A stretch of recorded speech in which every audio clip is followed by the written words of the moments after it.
How's it going, guys? This is John, and this is The Basic Expert. This is me making a video talking about my newest thing that I've made called the Blue Dungeon Generator in Geomorphs. And this is a product that I'm selling for $8 on my itch.io store.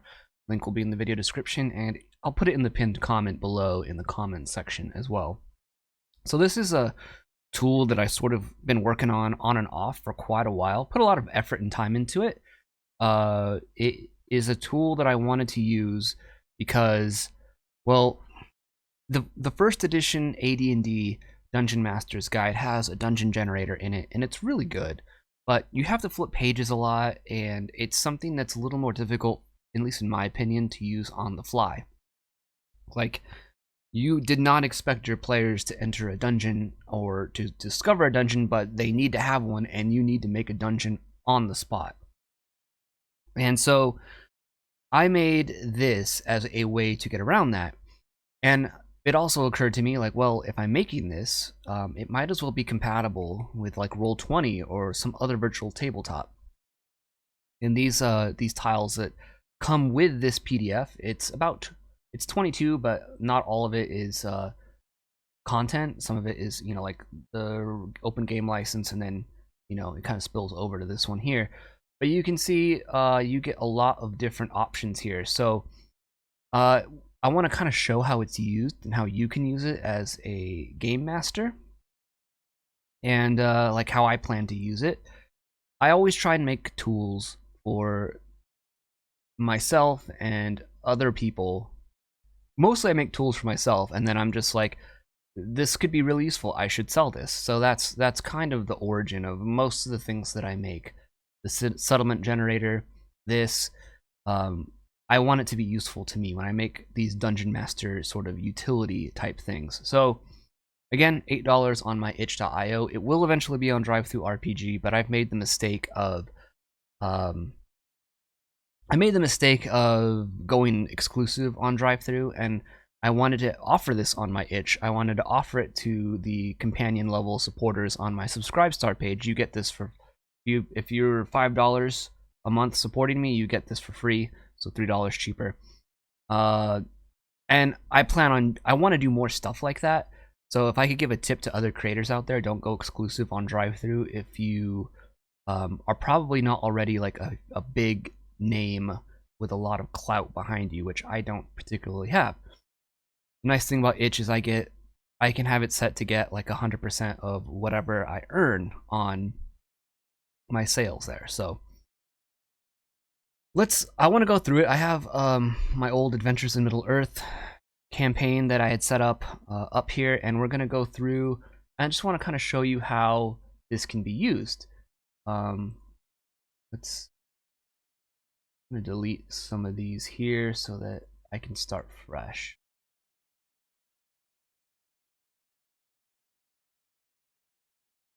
All right, so let's say you're running an online game or an in-person game. You would maybe have a dry erase board, which is easy to draw as you go.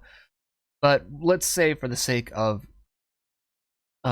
this, that you're running an online game and you're like, crap, players entered a dungeon, they found a dungeon, they need to have a dungeon, and what do I do? So you get a zip file of all the tiles, and within these you get your hallways, your entrances, your chambers. Let's make this here. These are all Roll20 compatible, and so let's go and look at our PDF here, and we're going to roll for entrance type. So we're going to roll a d6 to see what kind of entrance we're going to get for our players as they enter this dungeon. Thankfully, this has some of the virtual dice, so we can use that. We got a 4. So what is that? A 4 is my choice. I want to do a carved or built entrance. So we're gonna go.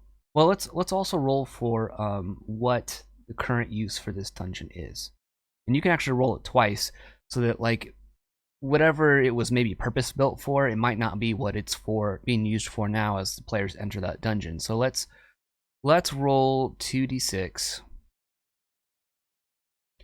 and we got 10.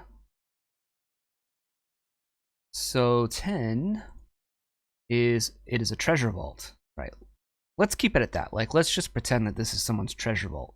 So I picked because I got GM's choice, I picked carved built entrance. So let's go to the carved or built entrances, which is 2d20.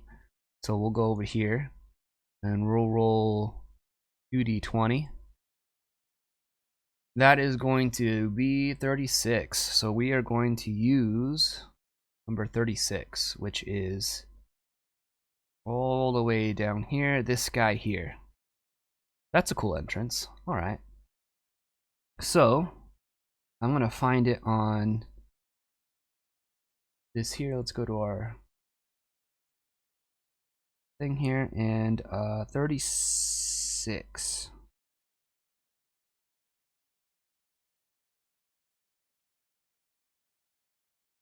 I got this backwards.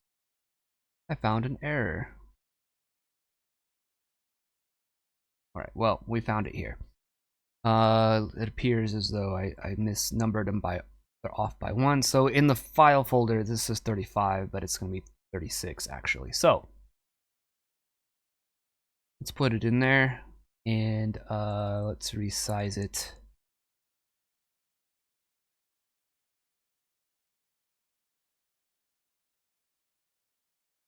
Too big.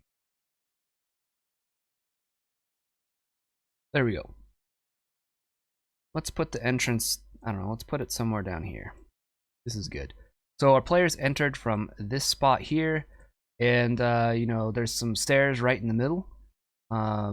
Maybe that goes down a level, maybe it goes up a level if it's in a mountain. So that's, I didn't specify that. I kind of leave that up to the dungeon master. I kind of wanted to leave it loose. So let's say the players decide to go forward. They try and go up through one of these archways here. So let's roll for the next room. There are rules for that. Let's see, I think it was here.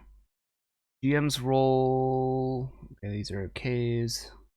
What's beyond the last tile? When moving beyond a tile, be it an entrance or interior piece, Game Master must roll for the next tile.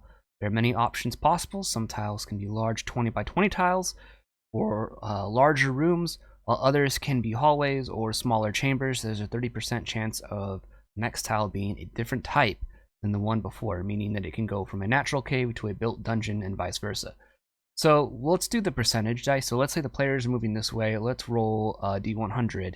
There's a 30% chance that it is. All right, so it's going to change. It's going to turn into a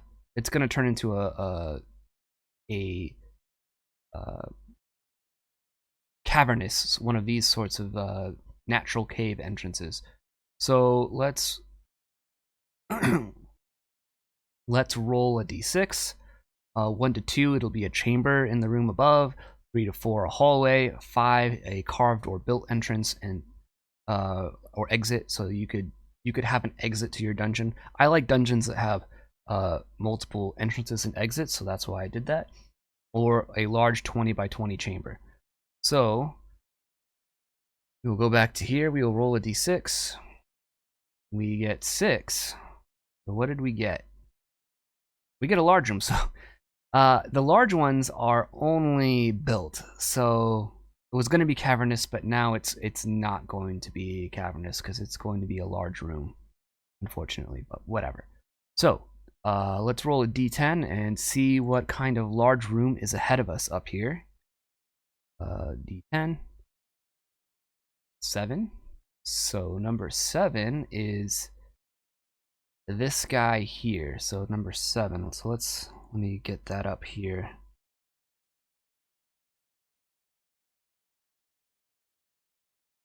And it's going to be 7. And let's go here.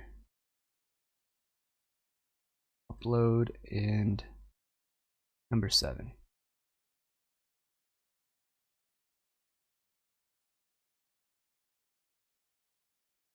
So that will go there.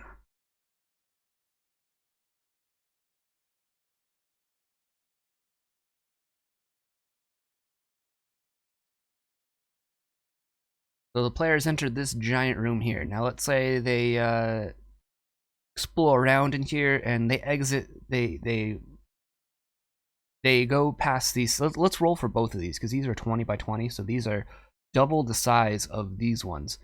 So let's see what's on either end of these. So again, 30% chance. It's gonna change to a cavern. Let's say the top one is cavernous. So potentially cavernous. It might not be. It might be another giant room. Who knows? We will roll for the next type, which is a D6, I believe.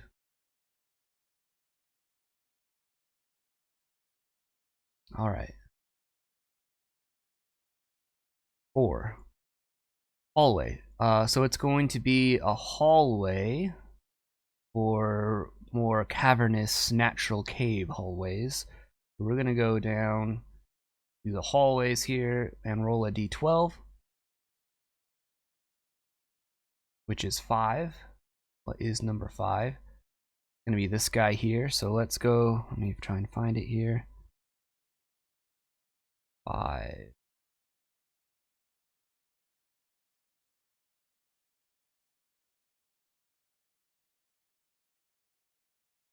And we'll do it this way, actually.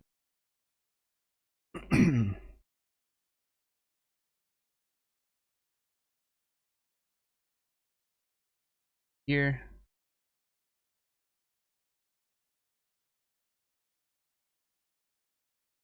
Big, there we go. So it's gonna go towards here, and we got into a natural cave, and then let's say we need to roll for this one here too. Again, there's a 30% chance it could change. And you can ignore that too. If you don't like it switching back and forth between like natural and cavernous, like maybe do it when you want to, like if you want it, because 30% is kind of high. That might be too high of a percentage. But my thinking behind that was like if these are ancient ruins, there could be entities that have burrowed into various parts, you know, goblins or dwarves or any other kind of subterranean creature that's sort of, you know, delved into, that's the wrong one, delved into the area. So that was kind of my thinking behind it, and I kind of like it, but it is not changing. So this bottom one is going to be a regular dungeon. So let's roll a d6 to see what kind it is. 5. What is 5?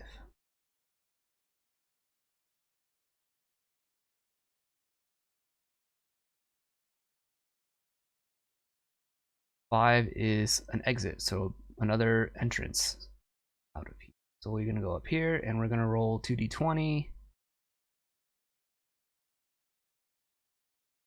Sorry, 2d20. Got 21. So tile number 21 is this one here. So I go to my entrances / exits.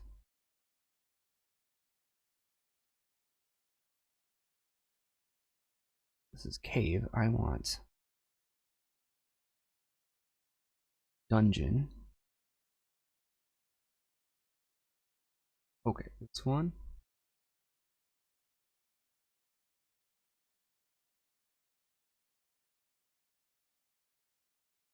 One here.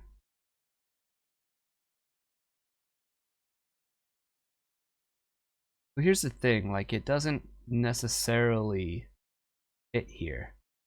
So sure, I mean it does fit here, but like I don't particularly like that.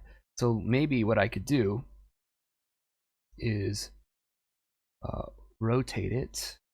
Forget, I have not used this in so long.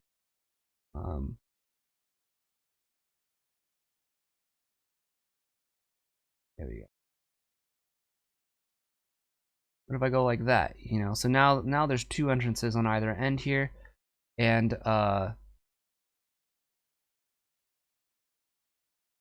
you know, the players can continue on this way, and I can just kind of keep going. Let's say they go in here and then they go up, and so what's up past this tile here? Again, 30% chance it'll change.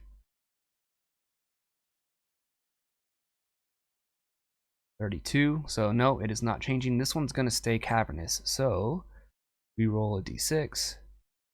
3 is 3 is a hallway. So it's going to be another cavernous hallway. And that is, roll down. Numbers d12.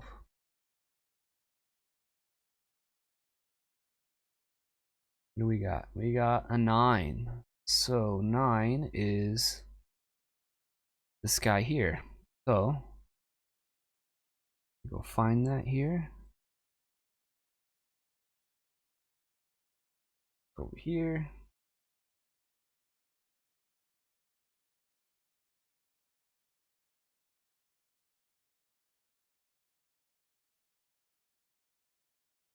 Pop it in.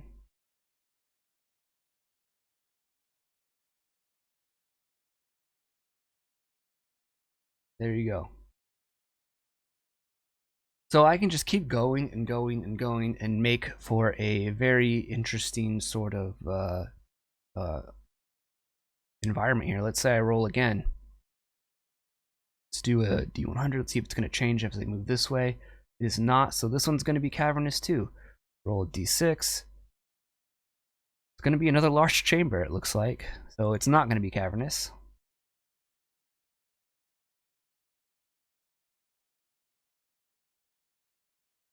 Let's see, 6 is a large chamber, right? Yep, large chamber. So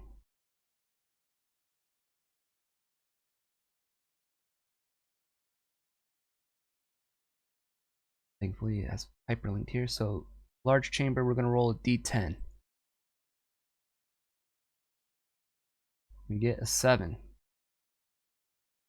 7. That is going to be same 1? I don't particularly like that. So let's roll again. And I think that you should have the discretion to do that as well if you so choose. So D10. 3. That's a little better. Get a little variety. What is 3? That'll be interesting. So this one's 3 here.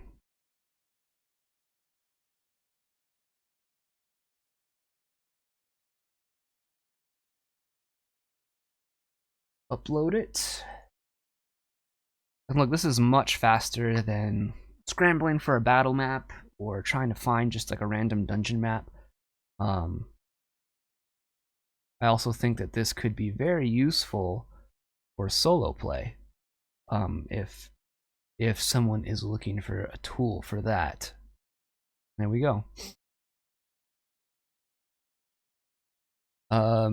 So yeah, this is, I've already started building this massive dungeon. It could continue on this way if I need it to. I think that this is super useful for me. That's why I made it. So hopefully you find it useful. Again, it's $8 on my itch. Or if you support me on Subscribestar, you'll get it at the $5 tier. $3 tier people get like an adventure or other kind of like smaller supplement a month, and $1 it's just no different. It's just a thank you on your part.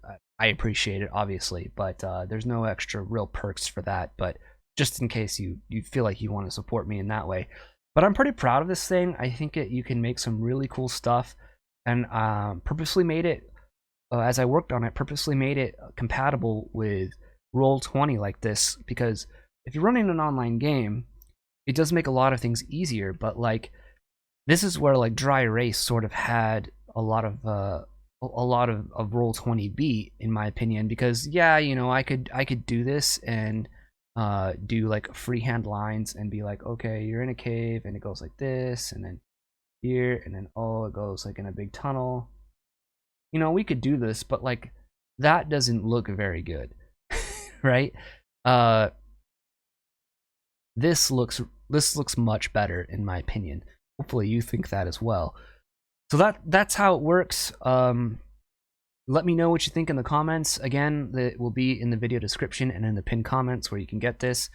And thanks for checking it out. So hopefully if you get this and you like it, please review it on itch and be honest.